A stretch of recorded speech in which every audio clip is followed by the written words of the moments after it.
The human body is amazing in what we can train it to do. But none of these incredible feats would be possible without our bones and skeletal muscles. So how do muscles and bones work to allow us to move in so many ways? And what makes a muscle contract? You'll find the answers to these and other questions as we explore the skeletal and muscular systems.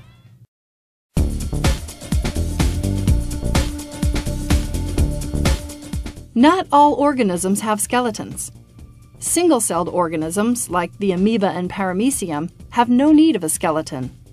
But as organisms become more complex and increase in size, they develop the need for a support structure of some kind. As an organism gets bigger, unless it's suspended in water, it needs to have some sort of a rigid framework.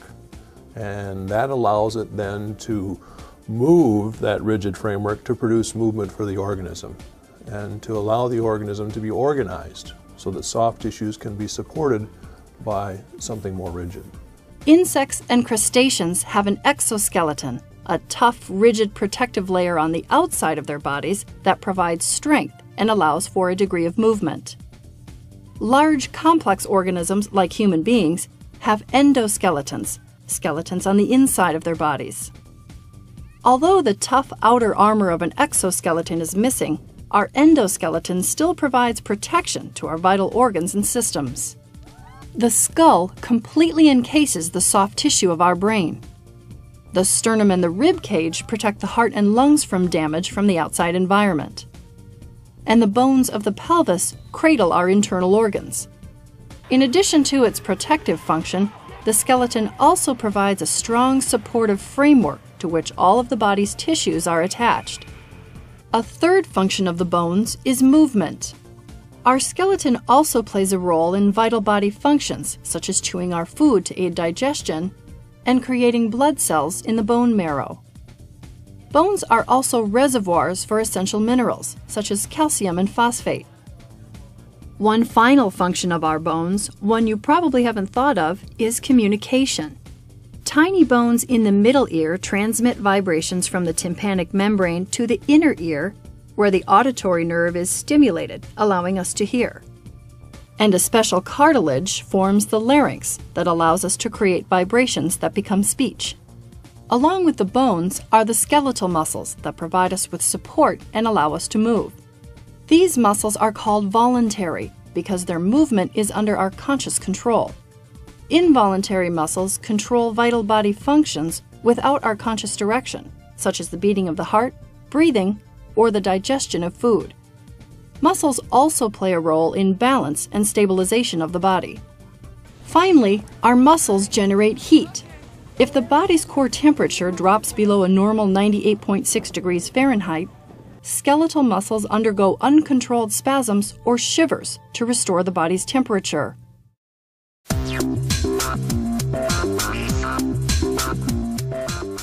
The human body consists of 206 bones, which scientists classify into 4 groups: long bones like those found in the arms and legs, short bones found in the wrists and ankles, flat bones such as the scapula and the sternum, and irregular bones such as the vertebrae and hip bones that don't fit neatly into the other 3 categories.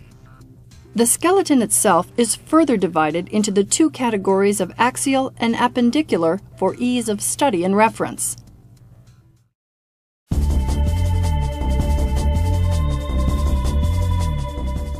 The skull is the part of the axial skeleton that encases the brain and provides support for the teeth. 2 orbits on the front house the eyes. Below are the nasal bones and nasal cavity. Small air-filled pockets on either side of the nasal cavity hold the sinuses that connect with the respiratory system. The maxilla anchors the upper row of teeth. The jawbone or mandible holds the bottom row of teeth. Attachment points on each side are rounded and connected in such a way that allows the jaw a wide range of motion. It is this mobility that makes it possible for us to chew our food and talk, but preferably not at the same time. The cranial vault is made up of plate-like bones that meet at lines called sutures. The cranial vault, together with the cranial base, provides a secure cavity for the brain. An opening at the base of the skull serves as a point of entry for the spinal cord. The vertebral column surrounds and protects the spinal cord. When we are born, it consists of 33 separate bones or vertebrae, but as we age, some of these vertebrae fuse together. The 4 at the bottom form the coccyx or tailbone. Just above the coccyx are another 5 fused vertebrae that form the sacrum, the point of attachment for the hips. Above the sacrum are the unfused vertebrae. The top 7 cervical vertebrae are the smallest, lightest, and weakest vertebrae. Next are the 12 thoracic vertebrae. In the back, the thoracic vertebrae form the attachment points for the ribs. The 5 lumbar vertebrae increase in size as you move downward. The third component of the axial skeleton is the bony thorax or rib cage, which consists of the sternum or breastbone, the ribs, and the 12 thoracic vertebrae mentioned before. The first 7 ribs on each side are called the true ribs because they connect directly to the sternum through short pieces of cartilage called costal cartilage. The next 3 are called the false ribs because each is connected to the cartilage of the rib above it rather than directly to the sternum. The remaining 2 floating ribs don't connect to the sternum at all.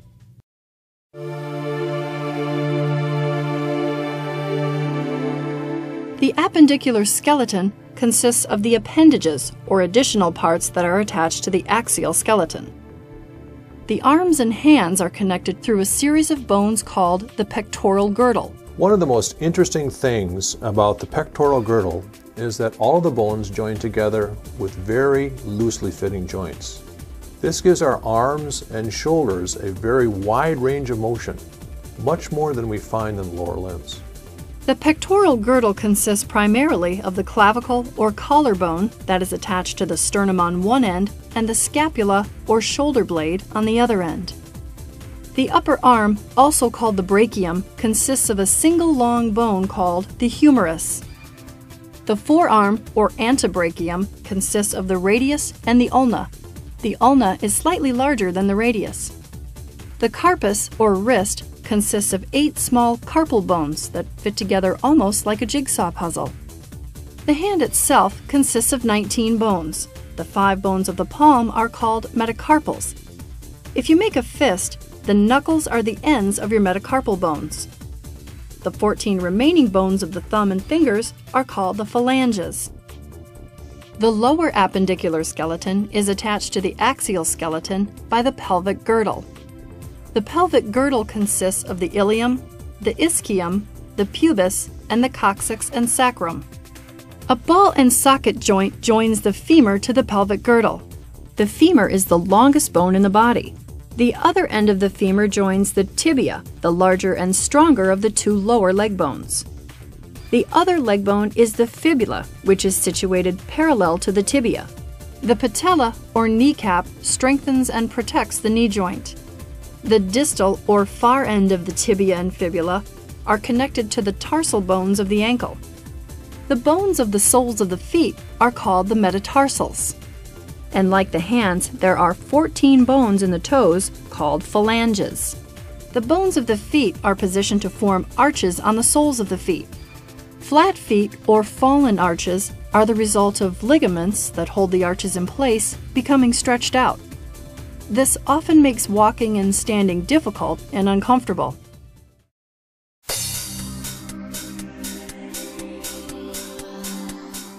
The bones of the skeletal system come together or articulate at joints. Joints are classified into 4 major categories: fibrous, cartilaginous, bony, and synovial.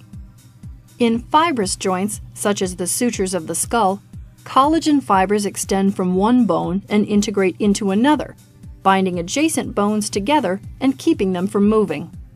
Cartilaginous joints join 2 bones together with cartilage, such as the joining of the ribs to the sternum. Bony joints, such as those found in the sacrum and coccyx, occur during the normal aging process, when 2 bones that were previously separate fuse together. In synovial joints, such as the knee, a special fibrous joint capsule provides a sac-like pad surrounding the joint that is filled with fluid. Synovial fluid constantly bathes the joint, reducing friction as the 2 bones move. Synovial joints can be classified by their structure. Pivot joints and ball and socket joints allow for movement in many directions. Hinge joints and gliding joints allow bones to move in only one direction. Saddle joints and condyloid joints, such as those joining the thumbs to the metacarpals, allow bones to move in two directions.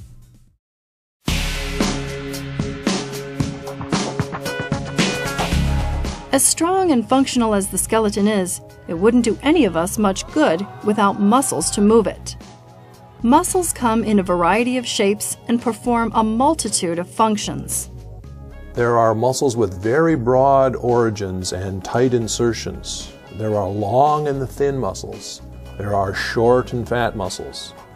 All of these different muscles pull on bones in different ways and give our body a variety of different movements. Muscles can be divided into 5 groups based on the arrangement of muscle fibers. Fusiform muscles, such as the biceps, are spindle-shaped, tapered on the ends and thicker in the middle. Fusiform muscles tend to be quite strong. Parallel muscles, such as the sartorius in the thigh, tend to be equally wide throughout their length. Convergent muscles, such as the pectoralis major, are shaped like a fan. Pennate muscles are shaped like a feather, where the bundles of muscle fibers insert into a tendon that runs the length of the muscle. Unipennate muscles, like the extensor digitorum longus of the calf, have the muscle fibers all attached from the same side. Bipennate muscles, like the rectus femoris of the thigh, have fibers attached from 2 sides. And multipennate muscles, such as the deltoid muscle of the shoulder, have several feathers, with all the quills adjoining at a single point. Circular or sphincter muscles form rings around various openings of the body, such as the lips and eyelids. Most muscles work together in groups to provide smooth, even movement. The muscle that exerts the majority of force is known as the agonist. Muscles that aid the movement of the agonist are called synergist muscles. For every agonist muscle, there is an antagonist muscle that pulls in the opposite direction because muscles can only pull in one direction. They cannot push. Fixator muscles prevent the bone from moving in an unwanted direction. For example, when the biceps contract, fixator muscles prevent the scapula from moving, ensuring that the energy of the biceps concentrates on moving the radius, not the shoulder blade. Muscles of the face allow tremendous precision and control. Those that control facial expression are much more highly developed in primates than in other animals. Muscles in the mouth and back of the throat are responsible for biting, chewing, and swallowing food. The larynx has muscles that control the vocal cords and are essential for speech. These muscles also prevent food or fluids from entering the trachea. Muscles support the head and control its movement. Flexors draw the head down toward the body, while extensors extend the neck and rotate the head. In addition to holding your body upright, the abdominal muscles work with the back muscles to support the internal organs, and they play a role in the vital functions of breathing, waste removal, and reproduction. In addition to muscles and bones, the skeletal muscular system also includes soft connective tissue. The tendon connects muscles to bones. Ligaments, such as the interosseous membrane, connect bone to bone rather than muscle to bone. When you consider the anatomy of the forearm, you have 2 bones that are in parallel. On one side is a radius, and on the other side is an ulna. The interosseous membrane connects these 2 bones. This interosseous membrane allows the radius and ulna to move together with each other. When I rotate my wrist, I'm actually crossing my radius over the ulna. The last category of connective soft tissue is the synovial joint capsule that is found around the knee.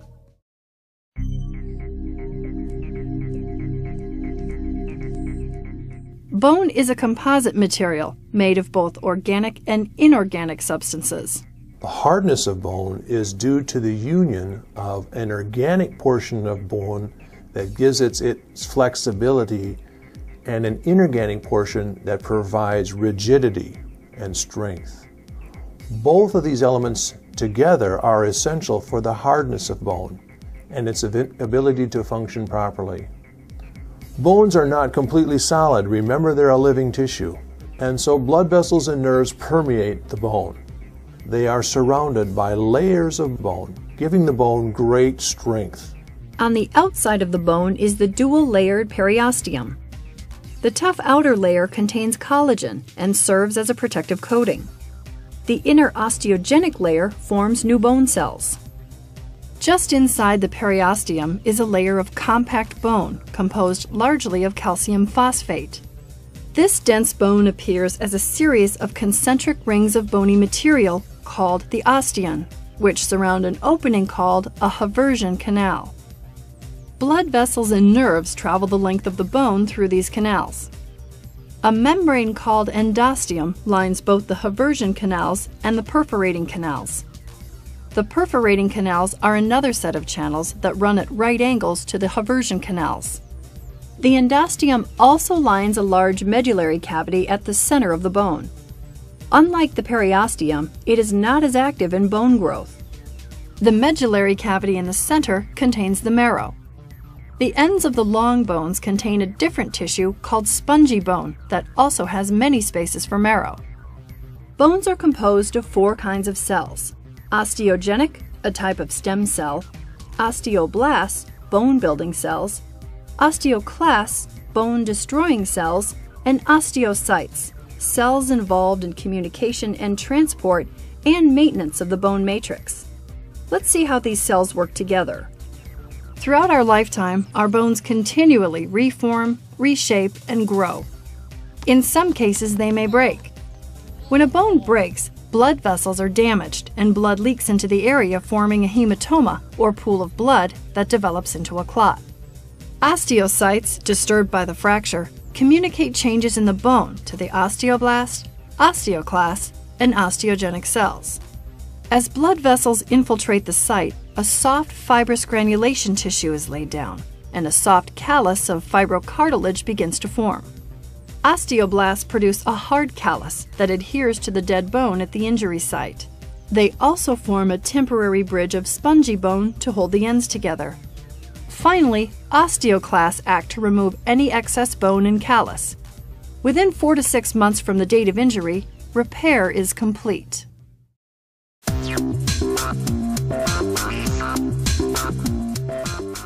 Let's take a look at the structure of our skeletal muscles and what causes them to contract. Entire muscles are surrounded and held together by a sheath of connective tissue known as epimysium. Within each muscle are fascicles, bundles of muscle fibers that work together. Fascicles are surrounded by a connective tissue sheath known as the paramecium. Within each fascicle are individual muscle fibers surrounded by another connective tissue called the endomysium. Like most cells, muscle fibers contain a nucleus, a plasma membrane called the sarcolemma, and cytoplasm called sarcoplasm. Inside the muscle cell, the sarcoplasm is filled with protein bundles called myofibrils. And the myofibrils are composed of bundles of myofilaments called sarcomeres. Sarcomeres are the muscle units responsible for contraction. Let's see how they work. A sarcomere contains 3 types of myofilaments: thick filaments, thin filaments, and elastic filaments. Thick filaments are made up of hundreds of myosin molecules that are shaped like bundles of little golf clubs with their heads sticking out. Thin filaments are made up of 2 molecules of a protein called fibrous actin or F-actin. Each F-actin molecule is like a string of beads. The beads themselves are called globular actin or G-actin. Each G-actin bead can bind to the head of 1 myosin molecule. Elastic filaments run down the middle of the thick myofilaments and extend out the ends to anchor the thick filaments to Z-discs. Z-discs serve as the point of attachment for the elastic muscle fibers. The region between each Z-disc is the sarcomere. This organization of myofilaments within the myofibril is responsible for the dark and light striations seen in skeletal muscles. Muscles contract when stimulated by somatic motor neurons located in the brainstem and spinal cord. The process of muscle movement is driven by the energy released from adenosine triphosphate, or ATP. The energy is absorbed by the myosin head, putting it in the high energy position where it binds to the actin. The myosin head pivots and bends, pulling the actin chain toward the center of the sarcomere. Since myosin heads pull toward the middle of the sarcomere from each side, the sarcomeres shorten, bringing the Z-discs closer together. This ratcheting interactive process of the myosin heads with the actin myofilaments is what causes muscle fiber to contract. All muscles, whether they are skeletal, cardiac, or smooth, share some similar qualities in their mechanism of muscle contraction.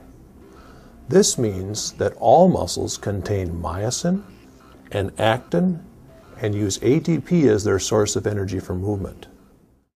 As we've seen, the skeletal and muscular systems are complementary to each other. A gymnast flips and tumbles, appearing to defy gravity. A marathon runner can run more than 26 miles without stopping. These are dramatic examples of the power and precision of our skeletal muscular system. No less amazing are the movements that our bones and muscles allow each of us to perform every day.